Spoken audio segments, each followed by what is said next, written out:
dê toda a segurança, todos os cuidados que o momento, que a pandemia, o vírus nos faz refletir.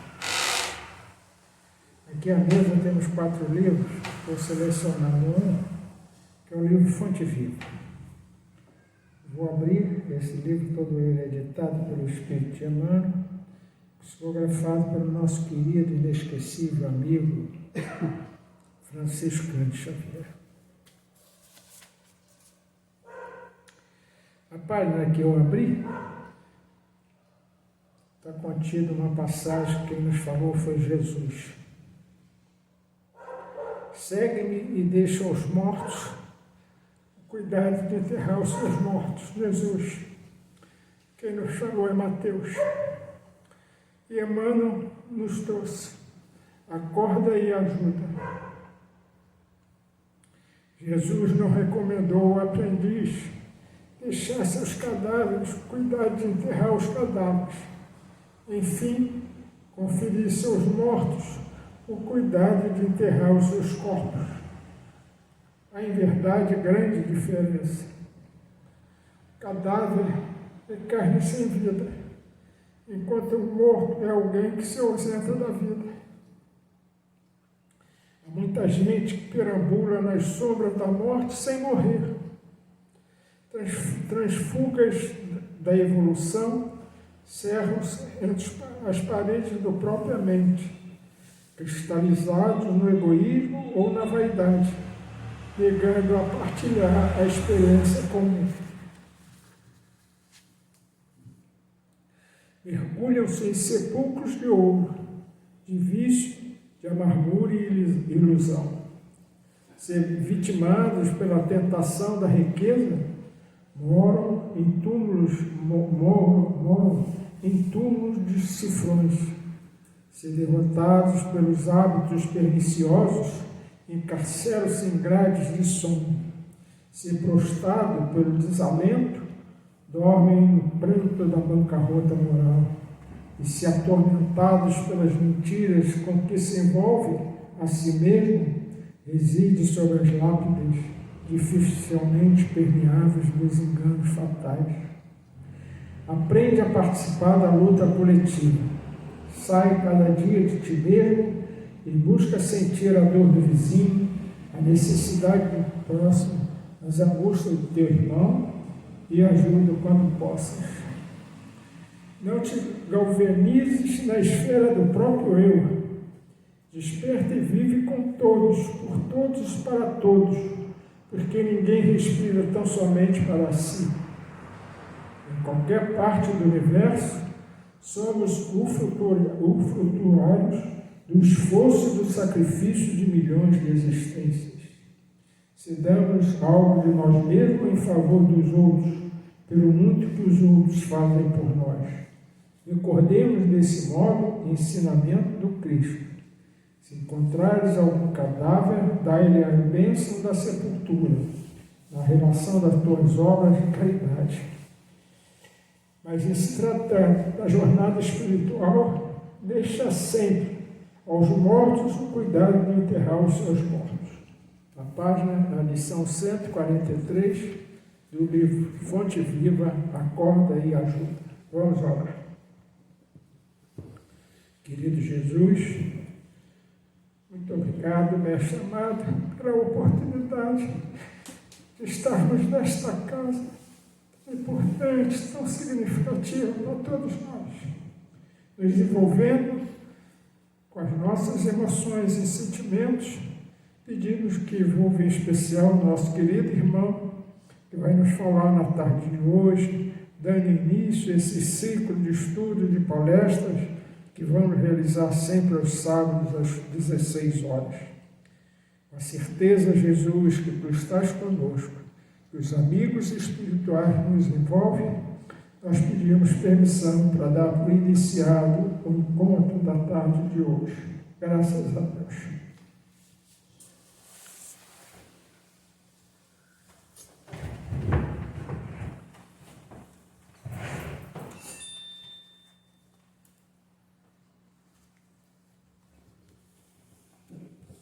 Caros irmãos, graças a Deus, estamos nós novamente com a possibilidade deste encontro em nome de Jesus, nesta nossa casa, que é uma casa de amor e de trabalho. A grandiosidade desta casa é algo que muitos de nós não imaginamos. Nosso tema é do Evangelho, mas quando eu cito a grandiosidade é porque tivemos uma oportunidade de assistir um confrade de Minas Gerais nos falando da envergadura espiritual de Bezerra de Menezes. E Bezerra tem um encargo de difusão evangélica no âmbito da terra inteira, não somente do Brasil. Foi um estudo de Brasil, Coração do Mundo, Pátria do Evangelho. Os trabalhos que se desenvolvem no nosso país, no Brasil, têm o objetivo de levar o Evangelho para toda a terra. Foi um ponto de partida, como Jesus procedeu naquela ocasião em que veio ver como as coisas andavam por aqui e encontrou algumas providências a serem tomadas. Então, essas medidas todas chegaram a Emmanuel e chegaram a Bezerra de Menezes. E por que estamos falando disso? Porque um espírito do nível de Bezerra de Menezes, um espírito que já não precisava mais habitar a terra, já não precisa mais de expiações e provas, quando o seu Jorge desencarnou, ele veio, através de Chico Xavier, trazer uma mensagem à Dona Nair. Então, nós vemos que estamos numa casa que foi desenvolvida principalmente por Jorge e depois por Nair, e que os dois mereceram a atenção de Bezerra de Menezes por ocasião da desencarnação de Jorge, e Nair ainda estava sensibilizada, emocionada, como é normal. Isso se dá, talvez não tanto por Jorge e Nair, mas pelo valor que a espiritualidade dá a esta casa, ao trabalho que é desenvolvido aqui, que não é o nosso trabalho, não é o pouco que nós fazemos, mas é a expectativa do alto no trabalho que pode ser realizado aqui em benefício do mundo, a partir das nossas assistidas, a partir daqueles que entram para ouvir o Evangelho. E hoje, quando se fala do Evangelho, eu devo dizer que nosso irmão que programou a palestra, ele pensou nesse número imenso de companheiros da espiritualidade que tem a oportunidade de entrar na casa, não para nos ouvir, obviamente, mas para sentar-se aqui, como diz um grande amigo nosso, que de vez em quando vem aqui para sentar no quarto banco.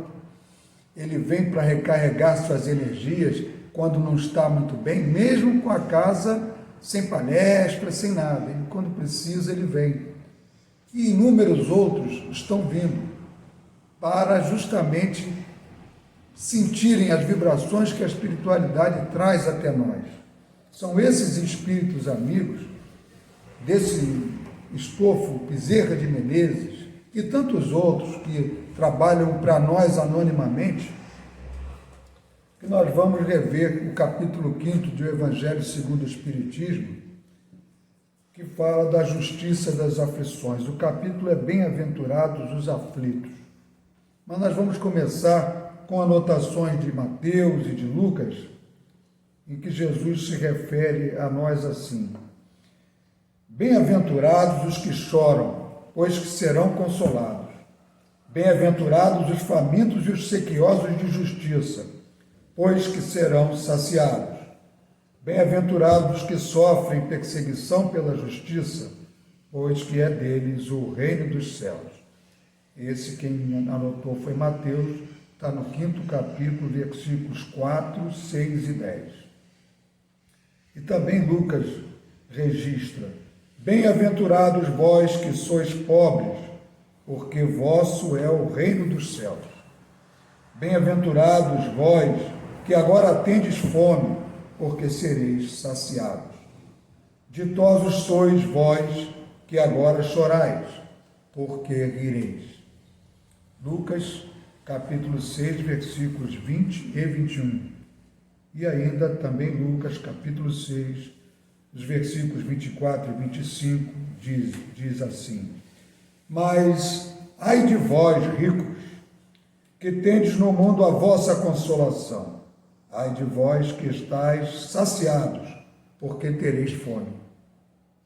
Ai de vós que agora rides, porque sereis constrangidos a gemer e a chorar.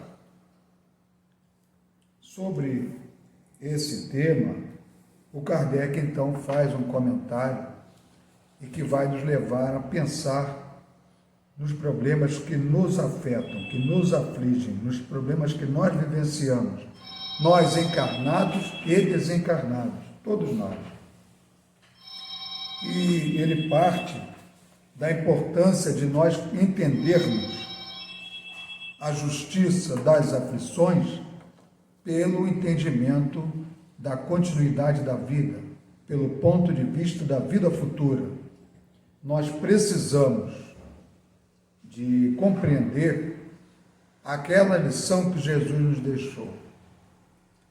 Jesus, do alto da cruz, ele, atendendo ao desconsolo de Maria e de tantos outros, quando João a abraça e olham ambos para Jesus, Jesus percebe que eles querem uma resposta, olha para eles e diz: mulher, aí está teu filho. Porque ela chorava pelo filho amado. Filho, aí está a tua mãe. Eis aí tua mãe. E ele estava dizendo para nós que ele continuaria vivo, que nós já sabíamos disso, que ele vem comprovar depois, mas que eles deveriam continuar com vistas a esses mesmos objetivos e pontos de vista que Jesus nos ensinou. Então nós temos que entender que a vida não vai terminar. Quem já passou por isso sabe que a vida continuou e a gente chegou do outro lado e não entendeu bem o que estava acontecendo. Eu não esperava, eu não acreditava que isso fosse assim, mas e agora? Que consolação eu tive? Eu que era aflito e continuo em aflição.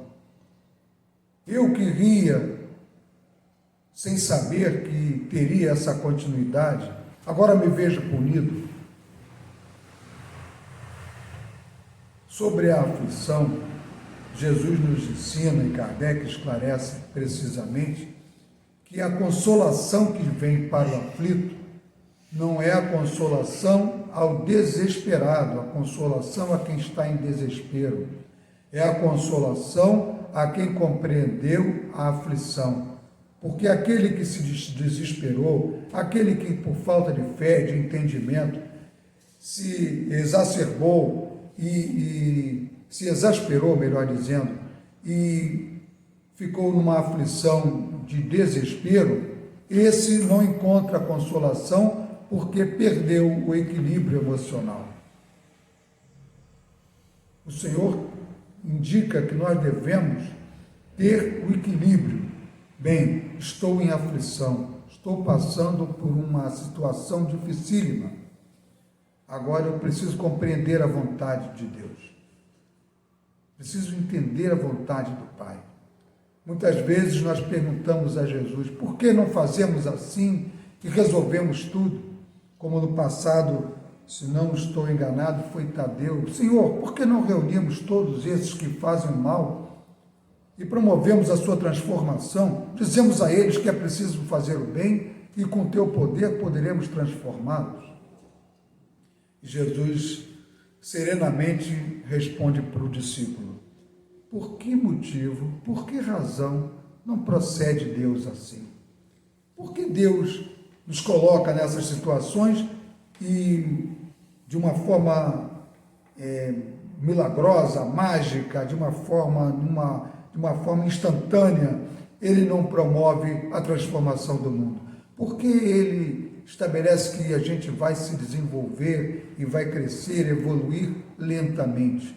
Que a própria natureza vai evoluindo aos poucos, os vegetais, os animais, o ambiente físico, o ambiente material da Terra, as evoluções geológicas, as transformações, o tempo que a água passa desgastando a pedra e sulcando a montanha, tudo se dá lentamente. Então é preciso que as coisas aconteçam, cada coisa a seu tempo. E nós queremos as coisas ao nosso tempo, sem compreender, sem procurar entender que Deus planejou tudo para nós de forma sábia, justa e amorosa. E, segundo Jesus também, os desígnios de Deus são insondáveis, mas justos. Nós não temos como entender a vontade de Deus, por que Deus procedeu assim, por que Deus faz com que as coisas sejam do jeito que são. Nós não conseguimos entender, mas sabemos que Deus é justo, porque Jesus nos ensinou que Deus é o nosso Pai. Somente na vida futura podem efetivar-se as compensações que Jesus promete aos aflitos da terra. Sem a certeza do futuro, estas máximas seriam um contrassenso, mais ainda, seriam um engodo. Mesmo com essa certeza, dificilmente se compreende a conveniência de sofrer para ser feliz. E aí nós fazemos uma pausa, porque muitas vezes a pessoa pensa que o sofrimento existe para dar felicidade, quando o sofrimento acontece em decorrência de uma necessidade ou por ser causa de um ato infeliz. Nós já aprendemos na doutrina espírita que existe a reencarnação, que os judeus na época de Jesus não compreendiam. Eles falavam em ressurreição, mas não compreendiam. Nicodemos, quando foi conversar com Jesus, Jesus falou: mas você não conseguiu compreender? É preciso nascer de novo. E o nascer de novo é surgir novamente na carne com um novo corpo, com uma nova personalidade. Eu era o João, agora eu sou o Pedro, amanhã serei o Paulo. Cada vez eu serei uma pessoa com características que são sempre as minhas, mas a cada reencarnação, se eu for crescendo, eu serei uma nova pessoa a cada vez.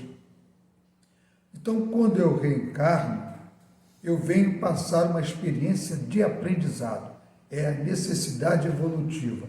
Mas, se eu tive, na última vida, ou em outra vida anterior, qualquer delas, que foram muitas, eu tive um momento de praticar um ato infeliz, um ato culposo, um ato de prejuízo ao próximo, um ato de maldade, um ato contrário à lei de Deus, eu preciso uma experiência agora que me faça entender, refletir naquilo que eu fiz, para que eu possa ter um comportamento renovado.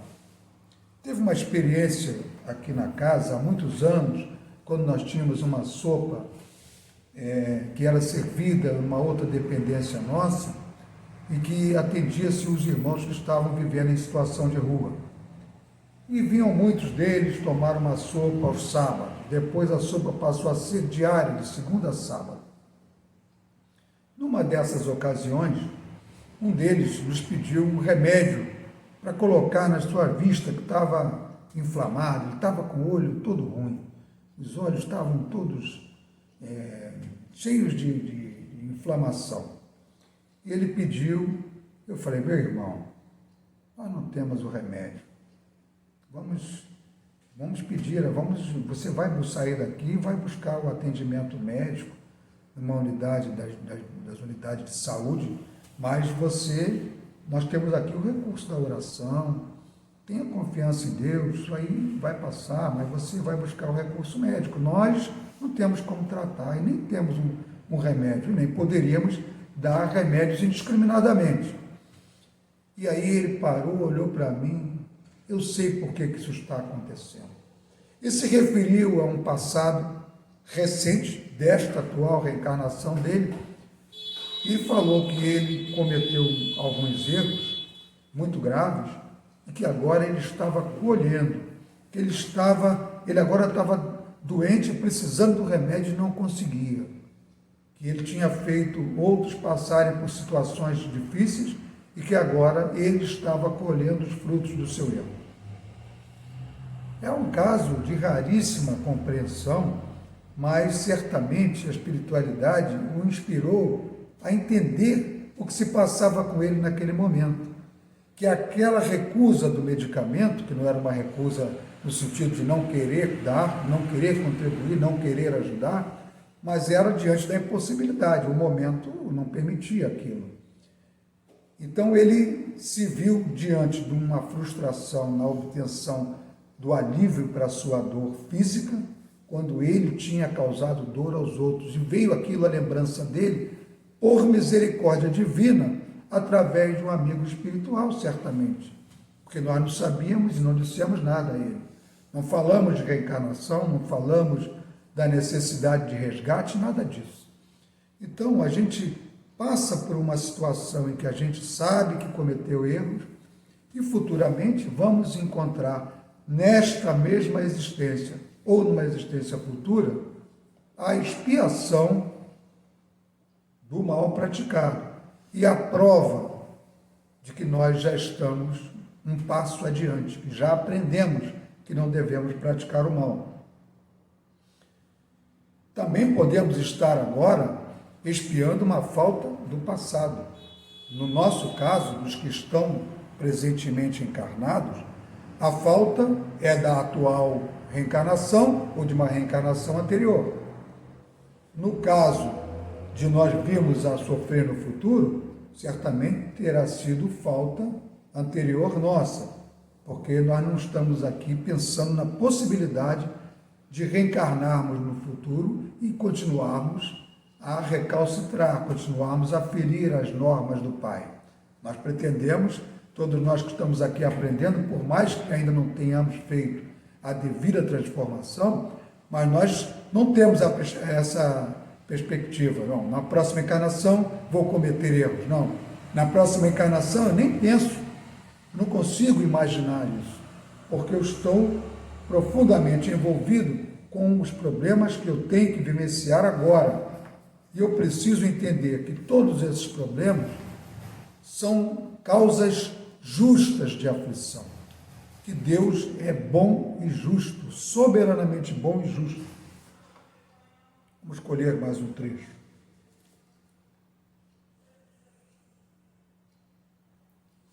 Vem uma pergunta. Por que nascem uns na miséria e outros na opulência, sem coisa alguma haverem feito que justifique essas posições? Porque uns nada conseguem, ao passo que a outros tudo parece sorrir. É, em parte, o que nós já dissemos, nós reencarnamos cada um com uma programação de vida. Quando chegamos aqui, esquecemos tudo aquilo. Temos que entrar, como se costuma dizer, né, com a cara e a coragem. Vou entrar nessa vida, a gente já entra despido. A gente entra só com o nosso corpo. E aí começamos a ser vestidos pela nossa mãe. A nossa mãe nos oferece todo um conjunto de proteções para o nosso corpo e para a nossa alma. Ela nos ensina as primeiras orações, os primeiros procedimentos no sentido do bem, ela vai nos corrigindo, e aí nós vamos conhecendo outras pessoas, saímos do âmbito familiar e vamos para a vizinhança, temos os nossos amigos de infância, vamos para a escola, crescemos e vamos para a nossa vida. Nós temos uma programação. O que aconteceu na nossa vida no passado? Nós fomos muito bons. Então, a tua programação ou a minha programação deve ser a do aprendizado de coisas novas. Muitas vezes, para aprender é preciso um pouco de esforço. Quem consegue conhecer o conteúdo de um livro grosso de história, sem ler? É preciso ler tudo. É preciso pegar todas as datas, desde a antiguidade até o momento presente. Estuda-se por partes, porque é muita coisa a aprender. É preciso esforço, é preciso pegar o livro e ler atentamente, é preciso rever a lição. Como nós vamos aprender matemática sem fazer cálculos seguidos, sem exercitar? É preciso exercitar. Isso dá trabalho, isso é cansativo. Isso ocupa uma parte do tempo que nós queríamos usar para descansar, para a diversão, para o lazer, mas é preciso trabalhar. Depois, para conseguirmos uma posição boa no trabalho, é preciso trabalhar arduamente, é preciso que a gente compareça pontualmente ao serviço, que a gente cumpra todas as tarefas previstas, que a gente faça muito bem feito, se esforce para apresentar para o chefe, para o patrão, a qualidade do nosso trabalho, o serviço em dia, para merecermos uma promoção.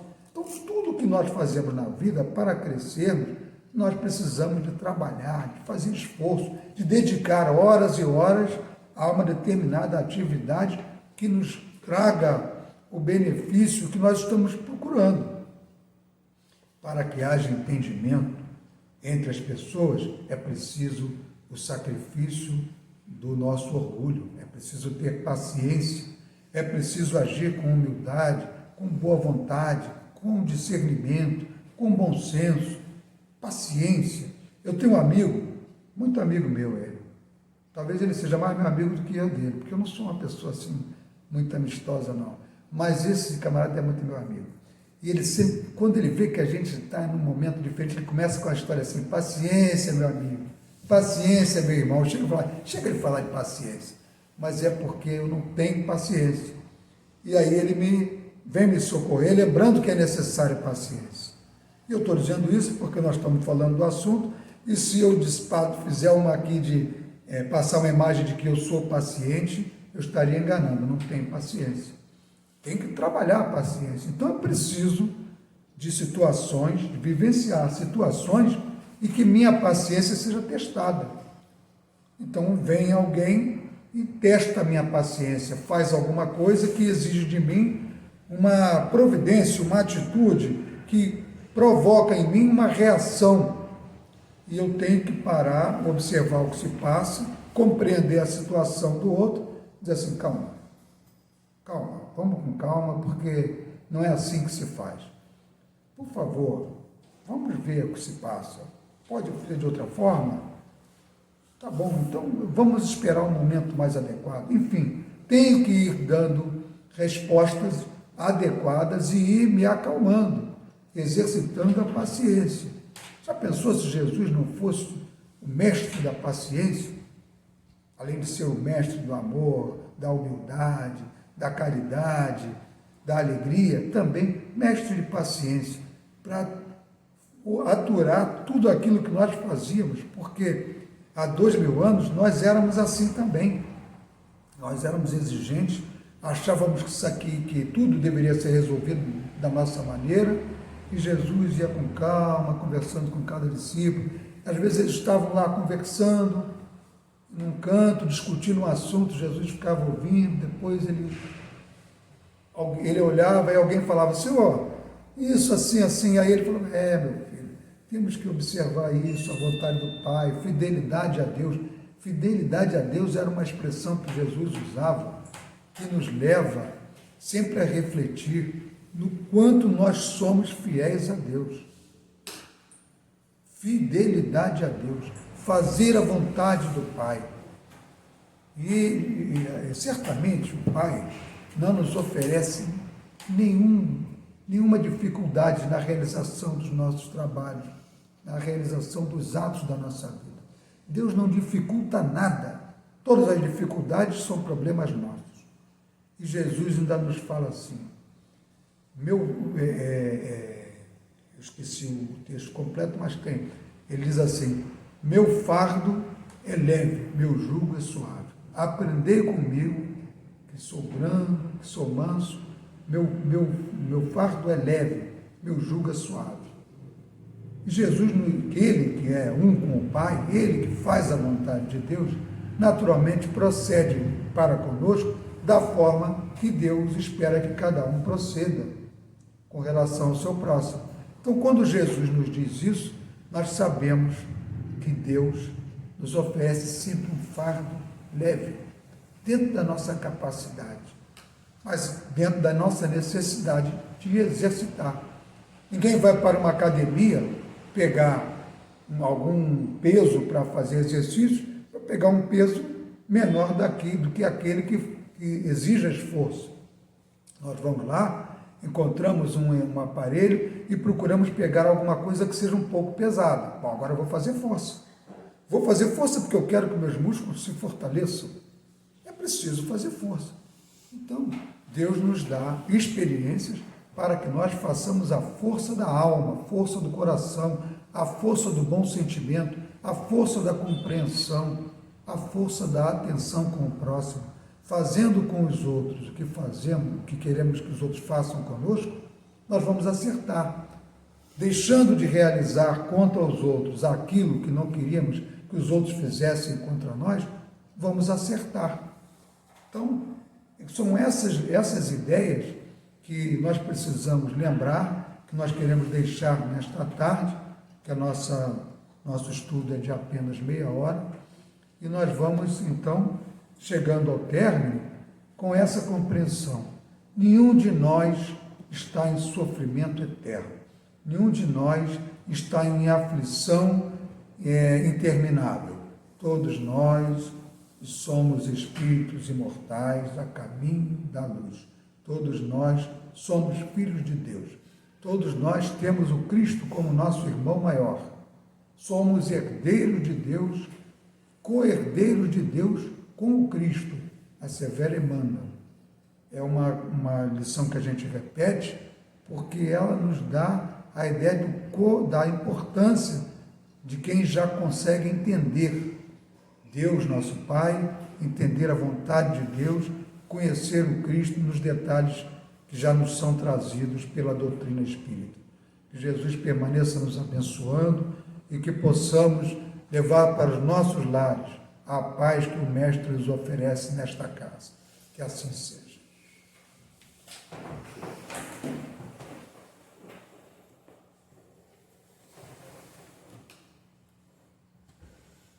Companheiros, estamos chegando assim ao término do nosso encontro. É extremamente gratificante de retornarmos a esta casa de oração e de trabalho, um compromisso de no próximo sábado, às 16 horas, voltarmos a realizar esse encontro, com as limitações que o momento exige, com os cuidados que o momento exige e com as devidas reflexões. Antes de terminar, eu gostaria de fazer um rápido comentário, uma lembrança. Aproximadamente há 41 anos atrás, 42, em torno disso, o nosso Jorge Gaio, companheiro, que realizou muito por esta obra, filho do seu Manuel, da dona Marieta, ele partiu para a espiritualidade. Ele era, assim como o pai, mas ele era muito amigo de Francisco Cândido Xavier, de Chico Xavier. E Chico também gostava muito do Jorge. Eram verdadeiros irmãos. E o Chico, quando soube do desencarne do seu Jorge, se emocionou muito. Porque a emoção para um espírita é sentimento, não é revolta, não é estar chateado, aborrecido, é sentimento. E aí ele chorou muito e pediu a Emmanuel que gostaria de ver o Jorge na espiritualidade. E Emmanuel disse para ele: Chico, você tem condições de vê-lo? Acho que sim. Você não pode ter uma lágrima. que se você tiver uma lágrima perante o espírito dele que está dormindo, você vai despertá-lo e vai prejudicá-lo. O Chico nos falou que foi uma coisa extremamente difícil ele botar uma lágrima, mas foi e conseguiu não colocar. Estou dizendo isso tudo porque o Chico, uma semana depois do desencarne do seu Jorge, a Ângela tem conhecimento, a Ângela Moreira, e o irmão Bezerra veio, deu uma notícia e o Chico nos contou isso. Então, a emoção do ente querido é uma emoção de sentimento, de vivência, de amor. E nós vamos orar. Querido Jesus, obrigado pelo encontro, obrigado pelas vibrações que sentimos, que é o choro sem comparado a do Chico, mas é o choro do agradecimento, da gratidão e o choro do envolvimento espiritual desses amigos que estão aqui. Temos certeza, sem nenhuma necessidade de contar histórias, que os amigos nossos estão aqui, que Dona Nair está aqui, que Dona Marieta está aqui, e com certeza o nosso Chico Xavier está envolvendo a todos que estão nesta casa. Por tudo isso, o nosso profundo agradecimento e a certeza que a vida continua, a certeza que não existe a morte, a vida é uma continuidade permanente e que possamos, aqui estando nesta casa, seguir as experiências, os conselhos, as dedicações que tinha para conosco, para essas irmãs e irmãos em momentos tão difíceis, que com certeza continuaremos a realizar. Em teu nome, Jesus, em nome desses amigos espirituais, em nome desses companheiros da espiritualidade que aqui estão, pedimos permissão para dar por terminado o encontro da tarde de hoje. Graças a Deus.